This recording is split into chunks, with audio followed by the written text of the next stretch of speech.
तो भैया chapter start कर रहे हैं आज नया मोल कंसेप्ट।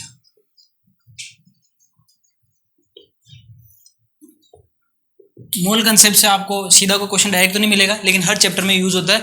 ओके, तो आपको ये मॉड्यूल सोल्व करना है प्रॉपर और मोल कंसेप्ट को ढंग से समझना है। ये वीक रहेगी तो आगे दिक्कत आएगी, पूरी फिजिकल केमिस्ट्री में दिक्कत ही रहेगी जहाँ पे मोल के टॉपिक आएंगे, इसलिए इसको ढंग से समझना। सीधी कोई उल्टी सीधी बात नहीं करूँगा। मोल कंसेप्ट में होता है क्या है, ये वो फॉर्मूले पे बाद में जाएंगे, पहले बेसिक्स समझते हैं मोल कंसेप्ट में क्या है। मोल कंसेप्ट में पहले आपको मैटर के बारे में पता होना चाहिए। Matter on the basis of arrangement of particle. कौन कौन सा होता है? Solid, liquid, gas. On the basis of composition of particle, तो इसमें क्या होता है? प्योर और इम्प्योर। इम्प्योर बोले तो मिक्सचर होमोजीनस और हेट्रोजीनस, और प्योर बोले तो एलिमेंट या कंपाउंड। कंपाउंड ऑर्गेनिक कंपाउंड भी हो सकते हैं, इनऑर्गेनिक भी हो सकते हैं, और एलिमेंट क्या हो सकता है? मेटल, मेटलॉइड और नॉन मेटल्स। ठीक है ना। अब अपन अपने मुद्दे पे आते हैं।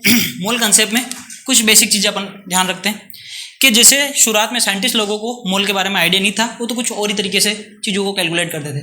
तो उन्होंने कैलकुलेट किया एक हाइड्रोजन एटम का मास, और मास को केमिस्ट्री में ग्राम में मापते, सीजीएस चलता है इधर। तो एक हाइड्रोजन का एक्चुअल मास कितना होता है? तो actual mass of one hydrogen atom, ये सिर्फ एक एटम का एक्चुअल मास है। तो ये मिला बेटा 1.67 इंटू 10⁻⁻24 ग्राम। कितना था? 1.67 इंटू 10⁻⁻24 ग्राम। ये एक हाइड्रोजन एटम का एक्चुअल मास था। इस तरह से एक्चुअल मास या वेट भी कह सकते हैं, ध्यान रखिए फिजिक्स में अलग चलता है, अपने सेम चलेगा। Actual mass of one carbon atom और actual mass of one oxygen atom. तो कार्बन एटम का एक्चुअल मास मिला 19.9 इंटू 10⁻⁻24 ग्राम। जैसे ऑक्सीजन का एक्चुअल मास था 26.6 इंटू 10⁻⁻24 ग्राम। तो ऐसे एक्चुअल मास है। तो ऐसे अपने पास जितने एलिमेंट उस टाइम पे थे उन सबके एक्चुअल मास निकालते थे, फिर उनको याद करना कठिन हो जाता था। तो साइंटिस्ट लोगों ने सोचा कि ऐसे हर एक एलिमेंट का ऐसे मास अपन याद रखेंगे तो याद ही नहीं कर पाएंगे और केमिस्ट्री कठिन हो जाएगी। तो केमिस्ट्री को इजी बनाने के लिए कुछ तरीके सोचे गए। तो इनमें जो सबसे पहला कॉमन तरीका होता है वो तरीका होता है रिलेटिव एटॉमिक मास का। तो यहाँ पर कंसेप्ट आता है हमारे सामने रिलेटिव एटॉमिक मास।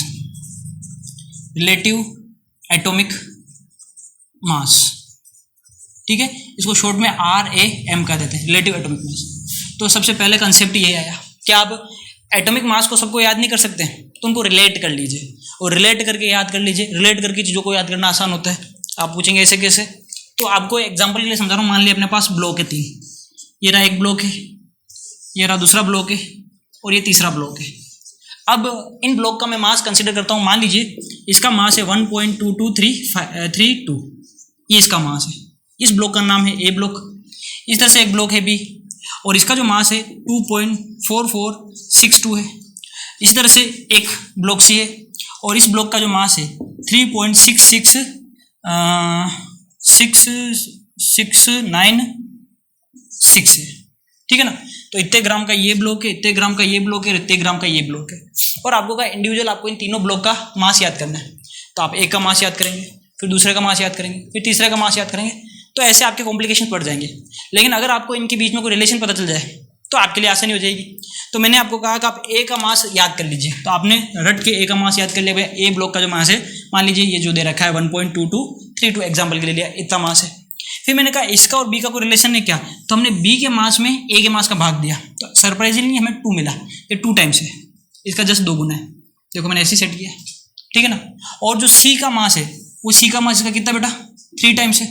तो तुम्हारे लिए अब याद करना आसान हो गया। तुम्हें सिर्फ ए का ही मास याद करना है, ए का मास याद कर लेना। और जो तुम्हें ए का मास याद हो जाए तो उसको 2 से मल्टीप्लाई कर लेना। किसका मास बन जाएगा? बी का। और बी का मास याद हो जाए तो ए के मास को 3 से मल्टीप्लाई कर देना, सी का। तो इसको कहते हैं रिलेटिव मास। ठीक है ना। अब यही चीज़ एटम्स पे अप्लाई करते हैं अपन। तुम इन 3 ब्लॉक से समझ गए क्या? ये लिखा रहने दो कि मिटाऊं? लिखा रहने दो, ठीक है। रिलेटिव एटॉमिक मास में क्या करते हैं? किसी एक एलिमेंट का मास पकड़ लेते हैं और उससे दूसरे एलिमेंट्स के या एटम्स के मास को रिलेट कर देते हैं। इसको रिलेटिव एटॉमिक मास कहते हैं। ठीक है। तो अब किसको रिलेट कर रहे हैं ये भी डिपेंड करता है। तो सबसे पहले अपन बात करते हैं नंबर 1 पर। मान लीजिए नंबर 1 पर पढ़ रहे हैं with respect to hydrogen atom. तो किसके रेस्पेक्ट में हाइड्रोजन एटम का मास याद कर रहे हैं? किसके रेस्पेक्ट में याद करें? एटॉमिक मास किसी का भी, हाइड्रोजन एटम के। तो आप देखिए आपने यहाँ पर रिलेटिव मास निकाला इसका, किसके रेस्पेक्ट में? ए के रेस्पेक्ट में बी का निकाला। तो आप क्या करते हैं? Mass of B upon mass of A, तो उसका रिलेटिव मास आता है। तो मैं हाइड्रोजन के रेस्पेक्ट में निकाल रहा हूँ, किसका निकाल रहा हूँ, मान लो मैं हाइड्रोजन के रेस्पेक्ट में किसी भी XYZ एलिमेंट का निकाल रहा हूँ, तो रिलेटिव एटॉमिक मास किसका, ऑफ एलिमेंट, जिस भी एलिमेंट का निकाल रहा हूं, ये क्या हो जाएगा, मास of one atom of element, element के एक एटम का मास कितना है, और बटे में मास of one atom of hydrogen, hydrogen के एक एटम का मास। समझ में आ रही बात? तो ये मास भी ग्राम में आ जाएगा, ये भी ग्राम में आ जाएगा। तो relative atomic mass of element, किसी भी एलिमेंट का रिलेटिव एटॉमिक मास कैसे निकालेंगे, जो भी एलिमेंट के एक एटम का मास है उसमें किसका भाग दे देंगे, हाइड्रोजन का भाग दे देंगे। तो बेटा यहाँ पे मैं एग्जांपल के लिए समझाता हूँ कि मान लीजिए यहाँ पर अपन निकाल रहे हैं relative atomic mass of carbon atom, carbon atom का एटॉमिक मास निकाल रहे हैं, रिलेटिव एटॉमिक मास निकाल रहे हैं, तो क्या लिखेंगे यहाँ पे, मास ऑफ एक्चुअल मास, यहाँ पे मास कौन सा लेते हैं, एक्चुअल, तो लिख देता हूँ एक्चुअल मास, ये एसिटी का मतलब समझ जाओगे, एक्चुअल मास। तो actual mass of carbon one atom, carbon के एक एटम का एक्चुअल मास, बटे क्या लिखेंगे, हाइड्रोजन के एक एटम का एक्चुअल मास, तो हो जाएगा actual mass of one carbon atom, one carbon atom upon में क्या हो जाएगा, actual mass of hydrogen atom, कितना हाइड्रोजन एटम, एक, वन हाइड्रोजन एटम, तो एक हाइड्रोजन एटम का मास।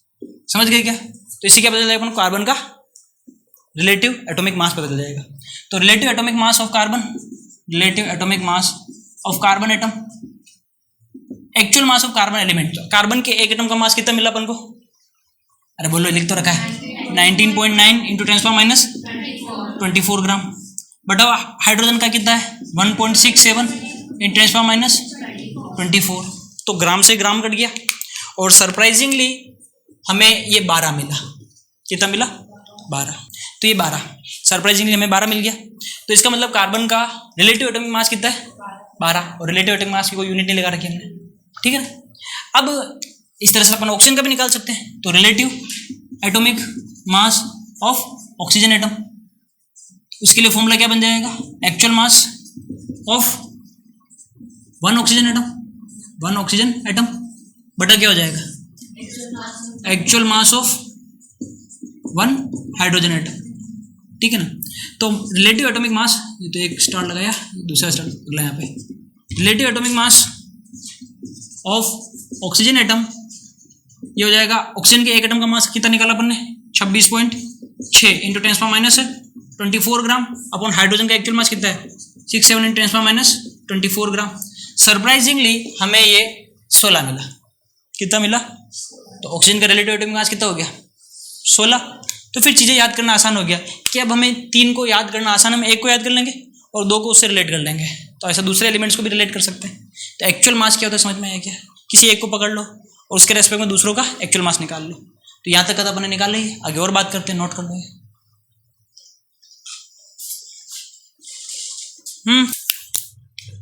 हाइड्रोजन के रेस्पेक्ट में रिलेटिव एटॉमिक मास निकल गया, तो साइंटिस्ट लोगों ने सोचा जब हाइड्रोजन के रेस्पेक्ट में हो गया तो दूसरे एलिमेंट के रेस्पेक्ट में भी होना चाहिए, तो उनके दिमाग में आया तो उन्होंने फिर ऑक्सीजन के रेस्पेक्ट में निकाला। तो सेकंड नंबर पे relative atomic mass with respect to hydrogen atom, पहले वाला क्या लिखा विद रेस्पेक्ट टू, तो इसलिए कहते हैं with respect to oxygen atom, और निकाल क्या रहा रिलेटिव एटॉमिक मास। अब कैसे निकालेंगे, relative atomic mass of element बराबर एक्चुअल वेट या mass of element of one atom upon में टोटल मास ऑफ ऑक्सीजन। अब यहाँ पर देखो, मैं पहले समझाता हूँ, यहाँ पर अगर आप रिलेटिव एटॉमिक मास निकालेंगे तो लफड़ा हो जाएगा। तो relative atomic mass of element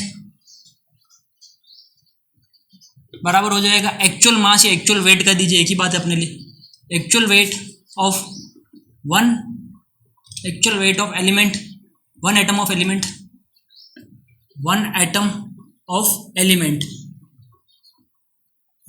अब बटा में क्या रखेंगे, oxygen atom, actual weight of one oxygen atom. अब यहाँ पे समस्या सुनिए, हाइड्रोजन तो चूंकि सबसे छोटा है तो जितने भी आ रहे हैं उससे ज़्यादा ही आ रहे हैं, अब आप ऑक्सीजन रखेंगे तो बहुत सारे एलिमेंट का जो मास होता है उससे ज़्यादा होता है, लेकिन बहुत सारा का उससे कम भी होता है।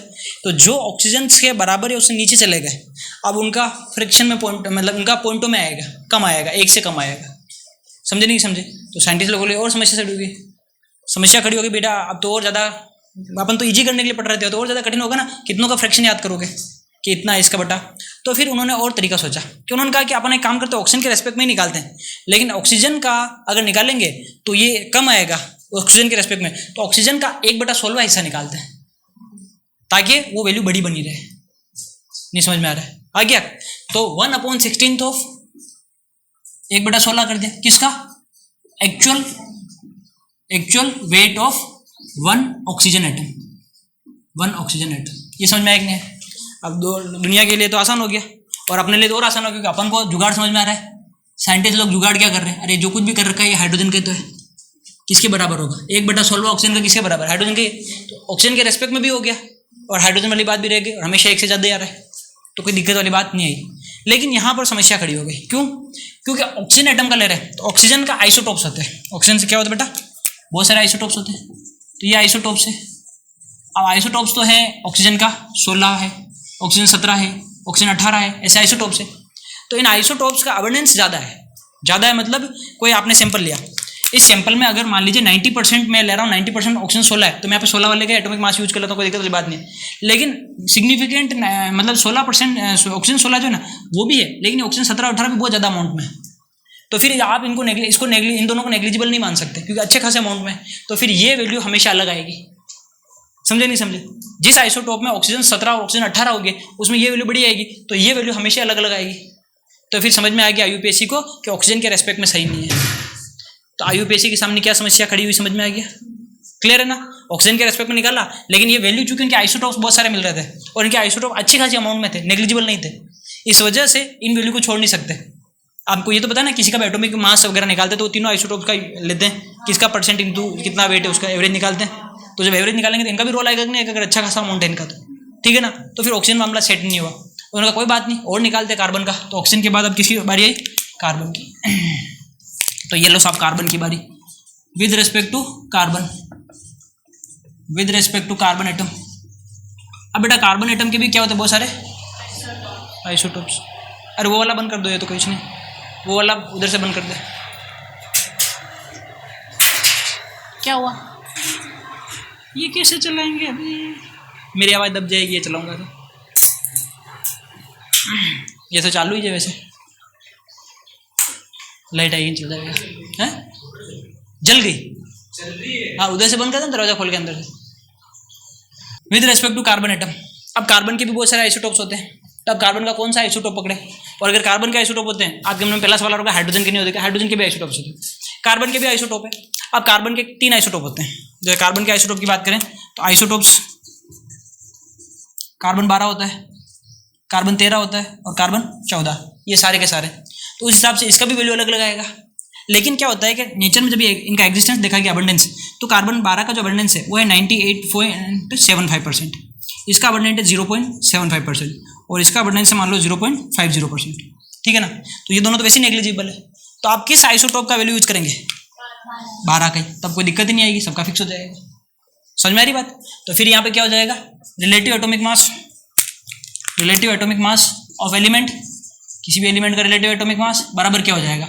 Actual weight of one atom of element के वन एटम का एक्चुअल एलिमेंट बटा हुआ क्या हो जाएगा? कार्बन का 1/12 लेंगे, क्योंकि कार्बन 12 का सीधे ले लिया, तो फिर वैल्यू कार्बन से पहले वाले सारे छोटे हो जाएंगे। समझे? 1/12 into actual weight of one carbon 12 isotope. Carbon का भी कौन सा आइसोटोप ले रहे हैं? 12 आइसोटोप ले रहे हैं, क्योंकि अबंडेंस यही है। ठीक है ना? और आपको पता है ये वैल्यू किसके बराबर है? हाइड्रोजन वाली सेट हो जाएगी, तो एक से बड़े आएंगे सारे, या एक आ जाएगा हाइड्रोजन के लिए।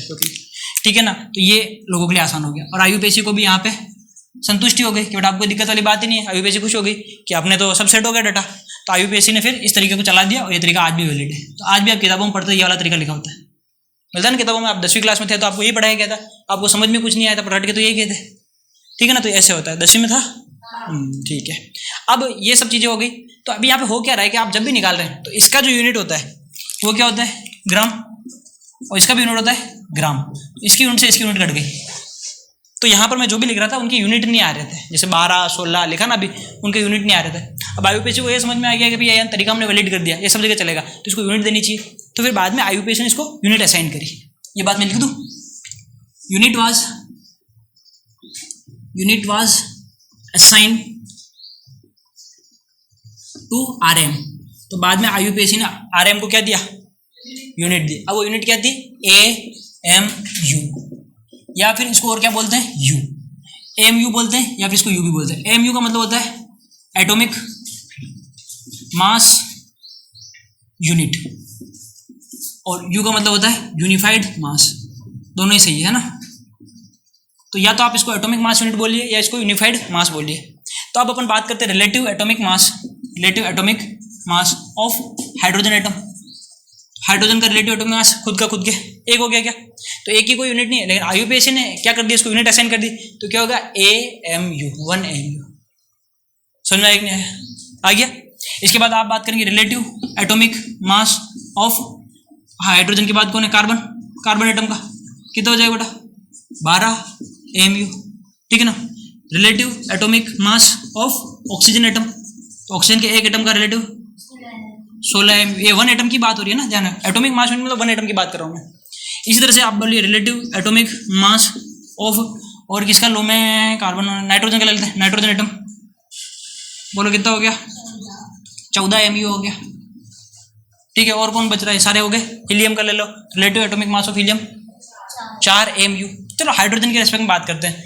हाइड्रोजन का जो मास होता है वो कितना होता है, हाँ, हाइड्रोजन का मास, एक्चुअल मास 1.6 × 10⁻24 ग्राम, और यहाँ पर आपने उसको 1 AMU रख दिया।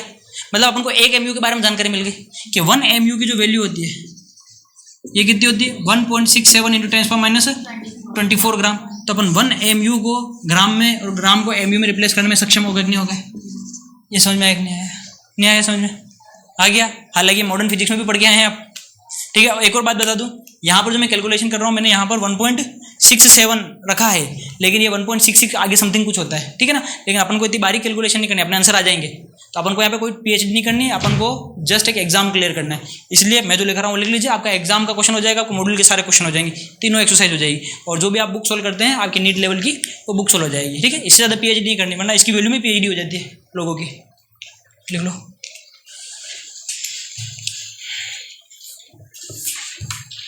फ्लोरीन का और लिख देना इसमें।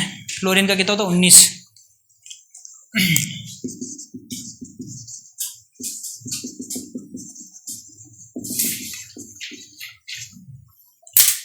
तो आपको रिलेटिव एटॉमिक मास समझ में आ गया। जब रिलेटिव एटॉमिक मास का कंसेप्ट क्लियर हुआ तो साइंटिस्ट लोगों ने अगला कंसेप्ट दिया, बोला relative molecular mass. Atomic mass समझ में आ गया, एटम्स मिलकर क्या बनते हैं, मॉलिक्यूल्स बनते हैं। तो ये हो गया रिलेटिव मोलिकुलर मास, ठीक है। कोई ज़्यादा भारी चीज़ तो है नहीं। जैसे रिलेटिव एटॉमिक मास निकालते हैं एटम की वजह क्या लेंगे, मॉलिक्यूल।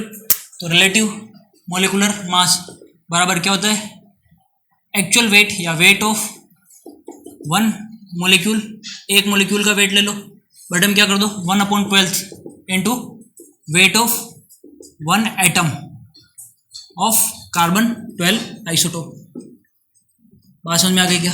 तो इससे आपका क्या निकलेगा, रिलेटिव एटॉमिक मास निकल जाएगा, मॉलिकुलर मास RM, ठीक है ना। मैं आपको कुछ RM कैलकुलेट करता हूँ। Relative molecular mass of CH4, कुछ भी नहीं करना है, आप तो बस बताओ इनके एटॉमिक मास आपको याद है ना, तो मोलिकुलर मास निकल जाएगा। इसका रिलेटिव एटॉमिक मास कितना है, 12। तो ये हो गया 12, और इसका कितना है 4, 1 × 4 4 हो गया, 12 और 4 16। गड़बड़ क्यों लग रही, हाँ 4, 12 और 4 16 AMU, ठीक है ना। अब अगला तुम बताओगे relative molecular mass of NaOH 40 बेटा, 40 AMU। इतनी प्रैक्टिस कर रही थी इसी दिन के लिए, ठीक है ना। 40 होता है। हाइड्रोजन का एक 23 16, ठीक है ना। चलो अब बताना relative molecular mass of NH3 17 AMU बोलना है, है ना। अब गलती नहीं होनी चाहिए, जब IUPAC ने असाइन कर ही दिया है तो तुम क्यों उसके काम में दखल दे रहे हो। ठीक है, अब बोलना relative molecular mass of H2SO4। शाबाश, आया आंसर, बोलो। कहीं मर क्यों नहीं जाते तुम लोग जाके, बोलो। 98, याद आ गया। धीरे धीरे प्रैक्टिस होने से याद हो जाता है। ये कितना था, 32 और 16 × 4 64 और इसका 2 तो 32 और 2 34, 34 और 64 98 हो जाएगा क्या। ठीक है ना, तो ये आपको याद करना है। इसका मतलब आपको ये 20 तक के याद नहीं है प्रॉपर है। जब तक 20 तक के याद नहीं होंगे आगे काम नहीं चलेगा। हैं 20 तक क्या, एटॉमिक मास याद है, तुमको भी याद है, सब नहीं है तो सबको करना है याद, सबको याद करना है। इधर मैं एलिमेंट ले रहा हूँ, एलिमेंट, और इधर मैं मास ले रहा हूँ, सबका मास याद करना है। बेटा एक पे कौन आता है, हाइड्रोजन, हीलियम, लिथियम, फ्लोनी, सो में क्लो, कुछ ना कुछ गड़बड़ हो गई, पोटेशियम, कैल्शियम, आप ओके। ठीक है, ये आ गया 1 पर है, 2 पर है, 3 पर है, 4 पर है, 5 पर है, 6 पर है, 7 8 10 11 12 13 14 15 16 17 18 19 20। तो बेटा हाइड्रोजन का कितना होता है मास, 1। हीलियम का कितना होता है, 4 होता है। ठीक है ना, 2 बोल लेते हैं, सॉरी बोलो मन मन में। लिथियम का कितना होता है, 7 होता है। लिथियम का कितना होता है, 7 होता है। बेरिलियम का कितना होता है, 9 होता है, शाबाश। बोरोन का कितना होता है, 11 होता है, शाबाश। कार्बन का कितना होता है, 12, यहीं पे जोर है, 14 16 19, ये तो अभी बताया था मैंने। हाँ, नियोन 20 23 24, 24 होता है, 27, शाबाश। 28, फॉस्फोरस का 31, सल्फर का 32, 5 40 39 40। ठीक है ना, ये मैंने नहीं रखा ना, ये है। आप जब पेरियोडिक टेबल चेक करेंगे तो पॉइंटों में दे रखा है, अपन को वो याद नहीं करना है, मैंने जो बताया ये याद करना है, इसके हिसाब से चलना है। ठीक है ना, लिख लो, ये याद होना चाहिए बेटा। इसका सुनो, इसको याद करना कितना जरूरी है। अगर आपने इसको याद किए बिना ये चैप्टर पढ़ने की शुरुआत करी तो आपको चैप्टर के आंसर नहीं आएंगे आपके। ठीक है ना, फिर उसी आदमी की तरह कहानी हो जाएगी जो हर रोज मंदिर जाता था, भगवान से प्रार्थना करता था कि मेरे लॉटरी के नंबर लगा दो, लॉटरी के टिकट के नंबर लगा दो, लॉटरी के टिकट के। वो साल भर तक ऐसे प्रार्थना करता रहा। एक दिन भगवान खुद प्रकट हुए, बोले एक बार लॉटरी की टिकट खरीद दो सही। हाँ, पुराना है पर याद कर लेना।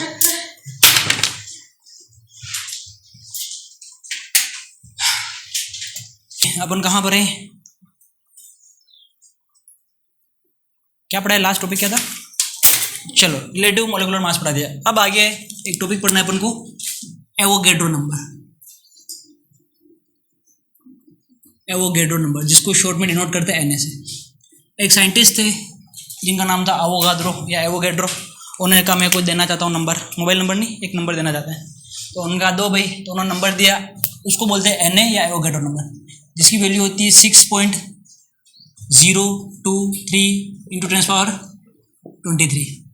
बोला इतनी अगर कोई एंटाइटी है, एंटाइटी मतलब इतना कोई एटम्स है, एंटाइटी मतलब कुछ भी हो सकता है, इतनी कोई एंटाइटी है, या मान लीजिए इतने कोई एटम्स है, या इतने कोई मॉलिक्यूल्स है, या फिर मान लीजिए इतने कोई आयन्स है ना, इतना कोई एनायन है, इतना कोई कैटायन है, इतनी कोई स्पीशीज़ है, कुछ भी चीज़ होती है स्पीशीज़ मतलब केमिस्ट्री में।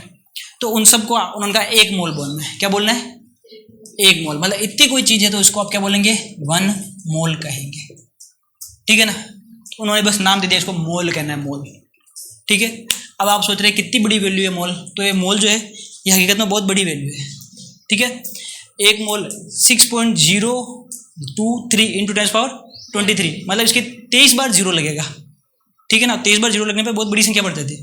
आज तक दुनिया में किसी के पास इतना पैसा नहीं हुआ, 1 मोल पैसा आज तक दुनिया में किसी के पास नहीं हुआ। रुपया नहीं, पैसा बोल रहा हूँ तो भी, है ना, 10⁻21 तक तो जाएगा। आज तक किसी के पास इतनी दौलत नहीं हुई, आज तक दुनिया में से मार्कर बने, इतने मात्रा में मार्कर नहीं बने, इतनी कोई चीज़ नहीं बनी जितना बड़ा 1 मोल होता है।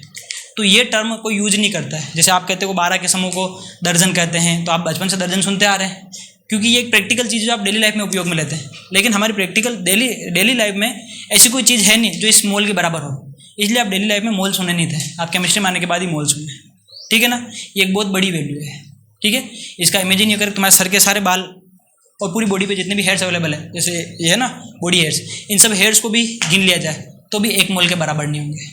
धरती पर आज तक जितने भी इंसान जन्म लिए, सभी इंसानों को गिन लिया जाए तो भी 1 मोल के बराबर नहीं होंगे, ठीक है ना। और जितने इंसान हैं, छोड़ो जितने इंसान अभी तक जन्म लिए मर गए, सबको काउंट करो तो भी 1 मोल के बराबर नहीं है।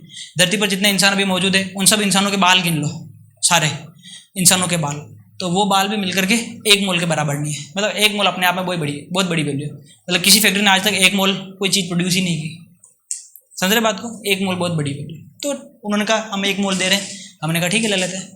अच्छा, आपने अब तक पढ़ा relative atomic mass. Relative atomic mass of oxygen कितना है?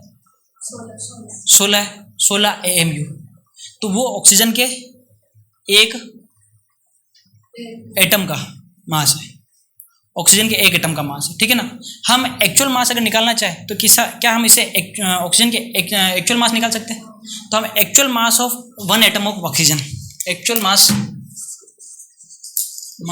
या एक्चुअल वेट बोल दीजिए, actual weight of 1 oxygen atom, oxygen के एक एटम का एक्चुअल वेट निकालना चाहते हैं। तो बेटा ऑक्सीजन का आप जानते हैं 16 AMU लिख दें, उस AMU की जगह क्या लिख देंगे? 1.67 × 10⁻24। तो ये इसका इतना ग्राम आ जाएगा, ठीक है ना। तो actual weight of oxygen atom is 16 और 16 AMU पहले देता हूँ, चलो लिख दिया, समझ गए ना। AMU की जगह मैंने ये लिखा है कि 2 लाइनें लिखो, एक बार AMU लिखूँ फिर ये लिख देता हूँ, फिर बाद में समझ में नहीं आएगा। Actual weight of 1 oxygen atom, जिसको आपने लिखा 16 AMU, ठीक है। तो मैं लिख रहा हूँ actual weight of 1 oxygen atom, ये होगा 16 और AMU की वैल्यू कितनी है? 1.67 × 10⁻24। अब ये ग्राम में हो गया। क्या आपके पास ऑक्सीजन के एक मॉलिक्यूल का एक्चुअल वेट आ गया, ठीक है ना। अच्छा, अगर मेरे से कोई कहे कि एक का छोड़ो, हमें तो इतने ऑक्सीजन का चाहिए, ठीक है ना, यानी कि actual weight of 6.023 × 10⁻23 oxygen atom, एक एटम का वेट इतना है, ठीक है ना। तो इतने एटम का कितना होगा? इस वेट को इससे मल्टीप्लाई कर लेंगे, ठीक है। तो ये कितना हो जाएगा? 16 × 1.67 × 10⁻24 ग्राम को किससे मल्टीप्लाई कर रहे हैं अपन? 6.023 × 10⁻23 से मल्टीप्लाई कर रहे हैं। सरप्राइजिंगली ये जो वैल्यू आती है ये गुणा क्या है? ये आती है 1। कितनी आती है? 1। तो ये जो हो गई, यानी कि आप देखिए एक्चुअल वेट ऑफ इतना ऑक्सीजन और इतना कोई ऑक्सीजन, उसको क्या कहते हैं? 1 मोल, यानी weight of 1 mole oxygen atom. 1 mole oxygen atom का वेट कितना होगा? तो ये मल्टीप्लाई करो, कितना आएगा? ये आ जाएगा 1। तो कितना हो गया? 1 ग्राम। ये 1 ग्राम, 16 आ गया था तो 16 से। तो ऑक्सीजन के 1 मोल का वेट कितना होता है? 16 ग्राम। अब आप इसको समझिए, इसका मतलब ये जो चीज़ आपको दिखाई दे रही है ना, ये जो चीज़ और एक ये जो चीज़ दिखाई दे रही है, ये चीज़ बेटा Na है, ठीक है, दिख रही है Na है ना। ये जो चीज़ दिख रही है ये क्या है? AMU। मतलब Na को AMU से गुणा करते हैं तो 1 ग्राम आ जाता है। इसको कहते हैं मैजिकल कैलकुलेशन। क्या कहते हैं? Magical calculation. तो ये है बेटा magical calculation. What is magical calculation? AMU 1 AMU को मल्टीप्लाई करो किसे? Na से, तो कितना आ जाएगा? 1 ग्राम। तो हमें Na की वैल्यू चाहिए। Na की वैल्यू कितनी होगी बेटा? Na की वैल्यू हो जाएगी 1 ग्राम अपॉन 1 AMU। समझे नहीं समझे? अब आपके पास AMU की तो वैल्यू पहले से है ना, 6.67 × 10⁻24 और 1 में उसका भाग दे दो तो क्या आ जाएगा? 6.023 × 10⁻23। मतलब आपके मन में शुरुआत में क्वेश्चन था कि मास्टर तू लिख तो रहा ही है पर ये आया कहाँ से? इसको कहाँ सपना आया क्या एवोगैड्रो को? तो इसको सपना नहीं आया था, इसने ऐसे कैलकुलेट करा था, ठीक है। मेरे को पता है तुम्हारे मन में क्वेश्चन था, पर मैं शुरुआत में कैसे आंसर बता दूँ? समझ में आ गया क्या? यहाँ से एक और चीज़ क्लियर हुई। हम जब भी लिखते हैं पीरियोडिक टेबल में तो हमने बाय डिफॉल्ट जो था वो हमने उसका एटॉमिक मास याद किया था, रिलेटिव एटॉमिक मास। लेकिन अगर AMU की बजाय हम गलती से ग्राम लिख दें तो वो एक एटम का नहीं बल्कि 1 मोल का हो जाता है। आपने याद किया 16 AMU, अब 16 AMU लिखा तो वो ऑक्सीजन के एक एटम का एक्चुअल वेट है। अब 16 ग्राम लिख दिया तो वो 1 मोल का वेट है। नहीं समझे क्या? समझ गए ना? कोई डाउट तो नहीं आया? मतलब पीरियोडिक टेबल इस तरह सेट किया कि आपको दिक्कत वाली जरूरत ही नहीं है। आपने एक चीज़ याद करिए, मैंने मास लिखा था, मैंने जानबूझ के ग्राम और एमयू नहीं लिखा। अगर तुमने ग्राम लिख दिया तो तुमने कितने के लिए लिखा? 1 मोल के लिए। और 1 मोल के लिए जब तुम इसको लिखते हो तो इसको मोलर मास कहते हैं। क्या कहते हैं? तो तुम्हें सारे के मोलर मास याद है, और बाय डिफॉल्ट तुम्हें सारे के एटॉमिक मास भी याद हो गए, क्योंकि जो मोलर मास है वो एटॉमिक मास हो जाएगा जब एमयू को किससे रिप्लेस करोगे? ग्राम से। तो जब एम लिखा हो तो वो क्या चीज़ है? एटॉमिक मास है ना, 1 एटम का मास है। एमयू लिखा है तो वो 1 एटम का मास है, और ग्राम लिख दिया तो 1 नहीं बल्कि 6 × 10⁻23 एटम का मास है, यानी 1 मोल का मास है। समझेंगे? समझे इस बात को? लिखूं यहाँ तक नोट। इसको तो लिखना relative atomic weight, relative atomic mass of 1।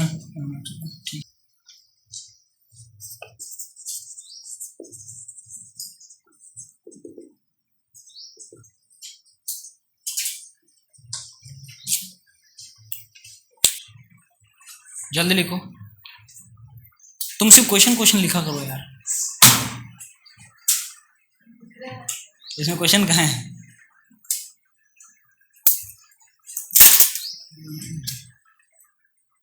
लिखो, ठीक है। एरो लगा लिखिए, एरो लगा लिखेंगे। लिखिए इन मत लिखना, इफ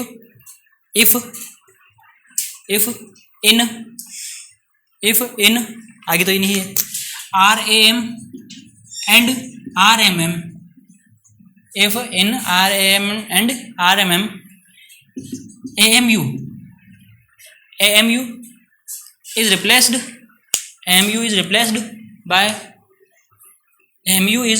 by ग्राम, ऐसे लिखना ग्राम। AMU is replaced by gram, then it becomes mass of 1 mole. It becomes mass of 1 mole. Mass of 1 मोल। समझ में आ गया क्या? 1 मोल का मास कैसे होता है? ठीक है, हिंदी में लिखिए, यदि RM तथा RMM में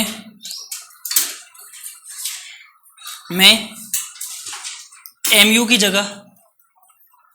की जगह G लिख दिया जाए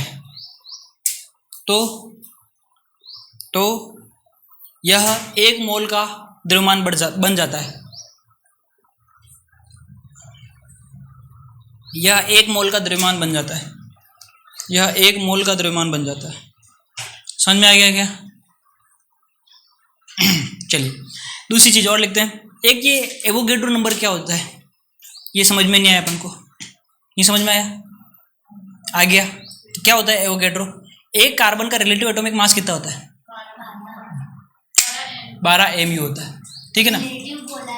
हाँ रिलेटिव बोला है, हाँ तो बोलना ना, रिलेटिव बोलेंगे तो क्या बोलेंगे?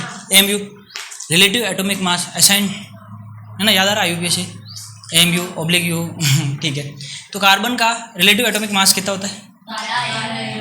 अच्छा, अब मैं इसका एक्चुअल मास, अगर रिलेटिव एटॉमिक मास को MU को ग्राम में कन्वर्ट करूँ तो 12 × 6 × 10⁻23 ग्राम हो गए, सॉरी 12 × 1.67 × 10⁻24 ग्राम हो गया। अब ये इतना, मैं इसको Na मॉलिक्यूल्स लूँ, ऐसे एक नहीं बल्कि Na मॉलिक्यूल्स, तो इसको किसे मल्टीप्लाई करूँगा? Na से। तो now this will become 1 mole carbon 12। तो 1 मोल कार्बन 12 का मास कितना हो गया? 12 ग्राम, ठीक है ना? तो 12 ग्राम कार्बन के अंदर कितने पार्टिकल्स होंगे कार्बन के? It is the mole Avogadro number. तो हमको क्या चाहिए? एवोगैड्रो नंबर, ठीक है ना? तो लिखिए एवोगैड्रो नंबर, अवोगाद्रो संख्या। देखो समझ में तो आ गया, पर शब्दों में कैसे लिखें वो भी अपने आप में समस्या है। अवोगाद्रो संख्या है ना, ब्रैकेट में Na और इसको डैश करके लिखो, Na अवोगाद्रो संख्या ब्रैकेट में Na डैश करके लिखो। It is the exactly number of atoms present in बताओ कितने ग्राम? 12 ग्राम कार्बन 12। हाँ लेकिन किसके रेस्पेक्ट में बताया UPSC ने?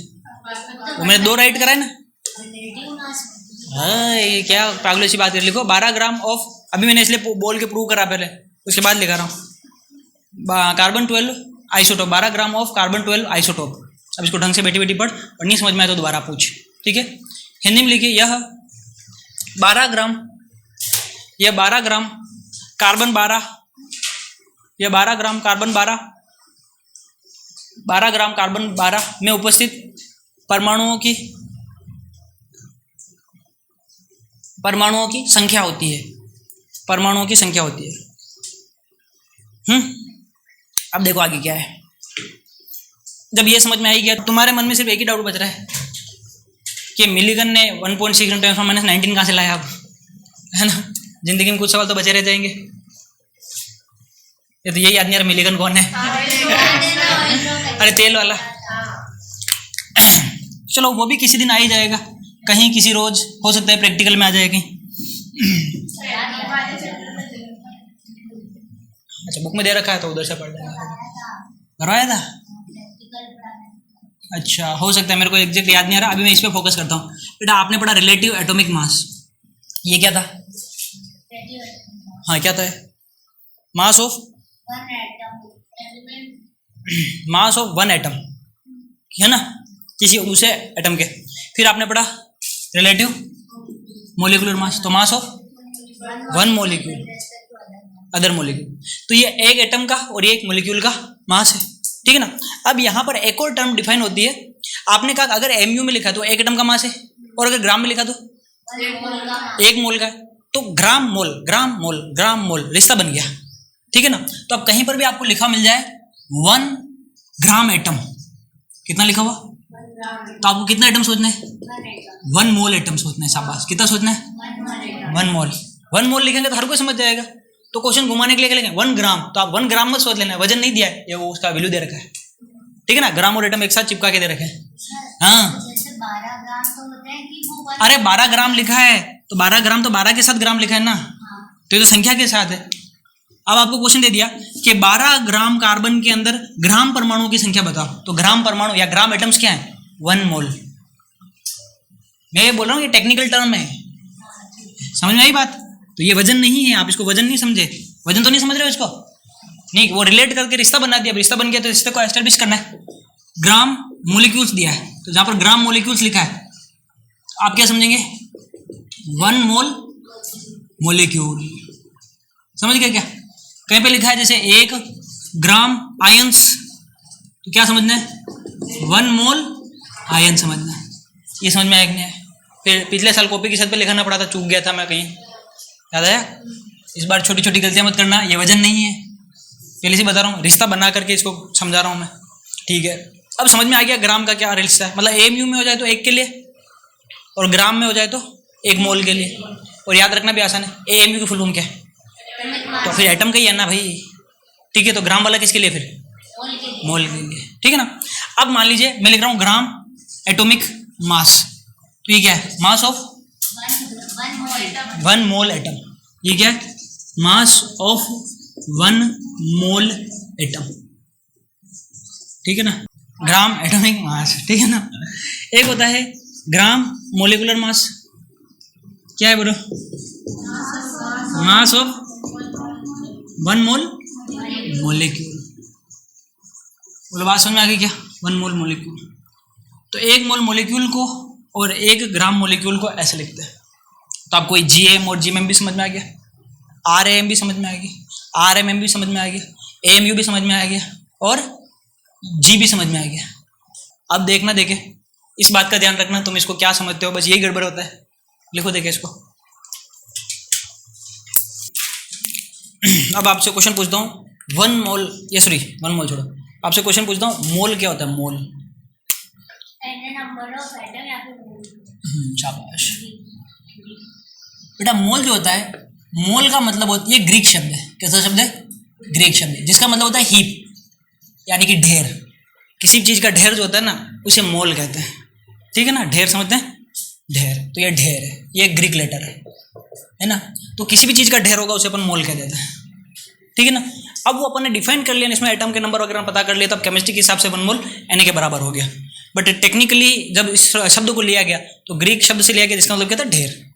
ठीक है ना, तो उसने एवोगैड्रो ने मोल कहाँ से उठाया, समझ में आया क्या, ढेर से उठाया। ठीक है, अब मोल जो होता है इसको डिफाइन कैसे करा जाए, तो ये अपने पास मान लीजिए कोई सैंपल है, एक कोई सैंपल है। अब इस सैंपल का वेट जो है W है, ठीक है ना। अब अपन को कभी भी मोल कैलकुलेट करना होता है तो मोल 3 तरीके से कैलकुलेट करता है, या तो आपको उसका मास दे देता है और मास के हिसाब से इसमें कितने मोल्स बन रहे वो कैलकुलेट करो, या फिर क्या करता है उसके नंबर्स दे देता है, नंबर के हिसाब से कैलकुलेट कराता है, या फिर क्या करता है उसमें आपको उसका वॉल्यूम दे देता है, वॉल्यूम के हिसाब से कैलकुलेट कराता है। तो 3 तरीके से। तो इन टर्म्स ऑफ मास या weight, in terms of mass कराता हूँ पहले मैं, इन टर्म्स ऑफ मास, मास के टर्म्स में अपन मोल कैलकुलेट करना सीखेंगे। तो देखिएगा, मैं कहूँ कि 12 ग्राम मेरे पास कार्बन है, आपसे पूछे कितना मोल है, 1 मोल। शाबाश, आपका दिमाग इतना तेज कैसे है। मैंने कहा 24 ग्राम कार्बन है, कितना है, तो एक कंटेनर है, कंटेनर मेरे पास W ग्राम है ना, तो W बटो में इसका जो भी मोलिकुलर वेट होगा या फिर एटॉमिक वेट होगा, एटम की बात करें एटॉमिक वेट, मोलिक्यूल की बात करें तो मोलिकुलर वेट, ठीक है ना, तो वो क्या निकाल देता है, मोल। तो अगर आपको इन टर्म्स ऑफ मास, मास के टर्म्स में मोल निकालना है तो मोल ये क्या होता है, आपको जो भी मास दे रखा है, गिवन वेट दे रखा है, अपॉन में उसका मोलिकुलर वेट। अगर आपने एटम्स ले रखे हैं तो क्या हो जाएगा, एटॉमिक वेट, और अगर मोलिक्यूल्स ले रखे तो मोलिकुलर वेट, और ये क्या हो जाएगा आपका गिवन वेट, जो भी वेट दिया है, गिवन वेट या गिवन मास। ठीक है, तो अगर आपने एटम्स ले रखे तो कितने एटम्स बने, मोल, और अगर आपने मोलिक्यूल्स ले रखे तो कितने मोलिक्यूल्स है, आयंस ले रखे कितना आयंस है, कुछ भी ले रखा है कितना कुछ भी है, ये मोल इन टर्म्स ऑफ मास। ठीक है ना, एग्जांपल समझते हैं। मान लीजिए एक कंटेनर, क्वेश्चन है 48 ग्राम ऑफ ऑक्सीजन, ऑक्सीजन का कितना है 48 ग्राम है। ठीक है, आपको मोल बताने, moles of oxygen and O2। Oxygen और O2 एक चीज है, अलग अलग चीज है, ऑक्सीजन एटम है और O2 मोलिक्यूल है। तो आपसे पूछा कि इसका बताओ, तो देखो अगर मैं बात करूं 48 ग्राम ऑक्सीजन है तो इसमें ऑक्सीजन का कितना मोल्स है, मोल्स ऑफ ऑक्सीजन वो लिख रहा हूं, तो कितना होगा बेटा, गिवन वेट 48, अपन ऑक्सीजन का क्या लिखेंगे, एटॉमिक वेट, ऑक्सीजन का एटॉमिक वेट कितना है 16, तो ये ग्राम में और ये ग्राम में, समझे नहीं समझे, 1 ग्राम का तो ये 1 मोल का वेट आ गया। ठीक है, तो ये कितना हो जाएगा बेटा, 16 3 मोल है। ठीक है ना, मोल की कोई यूनिट नहीं होती। ठीक है, अब आपको कहा बेटा O2 का बताओ, तो आप सोचो कि 2 ऑक्सीजन जुड़कर तो 1 O2 बन रही है, तो मोल्स इसके जस्ट आधे हो जाएंगे, आधे हो जाएंगे। ठीक है ना, या दूसरे तरीके से सोचो, अगर आप ऐसे नहीं सोच पा रहे तो ऐसे सोचो कि आपका मास तो होगा वही है 48 ग्राम, लेकिन ऑक्सीजन का एटॉमिक मास 16 होता है, O2 का एटॉमिक मास 16 + 16 32 होता है, तो यहाँ पे 32 रखा जाएगा, तो 32 ग्राम के हिसाब से कैलकुलेशन होगी। तो ये मोलिकुलर वेट रखा है, यहाँ एटॉमिक वेट रखा है, तो ये कितना हो जाएगा 1.5। ठीक है, यूनिट नहीं आएगी इसकी, समझे। अब दूसरा दिखाता हूँ मैं तुमको, इन टर्म्स ऑफ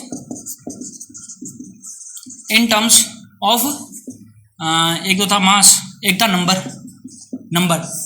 के टर्म्स में। जैसे मैं बोलूँ कि मेरे पास 6 × 10⁻23 कार्बन के परमाणु है, कितना मोल है, 1 मोल है। अब मेरे को नहीं, मेरे पास 24 × 10⁻23 परमाणु है, कितना है 624, 4 मोल है। तो आपने क्या किया, जो भी आपको नंबर दिया था उस नंबर में किसका भाग दे दिया, Na का, किसका भाग दे दिया, Na का।